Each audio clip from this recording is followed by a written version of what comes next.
અંકલેશ્વરમાં જૂના અને નવા નેશનલ હાઈવે ઉપર ગત રાત્રિના પડેલા વરસાદને લઈને રોડ ઉપર ખાડા પડવાની શરૂઆત થતાં જ તેની અસર ટ્રાફિક ઉપર પડી છે. જૂના નેશનલ હાઈવે નંબર 8 ઉપર ભરૂચ અને અંકલેશ્વર વચ્ચે અને ઉમાભવન ફાટક પાસે રોડની કામગીરી ચાલી રહી છે, જેમાં છેલ્લા એક સપ્તાહમાં બીજી વાર આવેલા કમોસમી વરસાદને લઈને કામગીરીમાં વિક્ષેપ પડ્યો છે. તો રોડ ઉપર ખાડા પડી રહ્યા છે. એટલું જ નહીં, રોડની આજુબાજુ પાણીનો ભરાવોને લઈને વાહન ચાલકોને અડચણરૂપ બન્યા છે. ગડખોલ ટ્રી બ્રિજથી લઈને વાલિયા ચોકડી સુધી વાહનોની કતારો જોવા મળી હતી. એટલું જ નહીં, નેશનલ હાઈવે નંબર 48 ઉપર પણ વરસાદને લઈને માર્ગ બિસ્માર અને જર્જરિત આમલાખાડી બ્રિજને લઈને વાહનોની કતાર જોવા મળી હતી.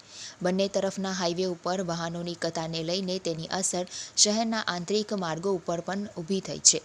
શહેરના માર્ગો પણ હળવાથી ભારે ટ્રાફિક જામ થઈ રહ્યું છે.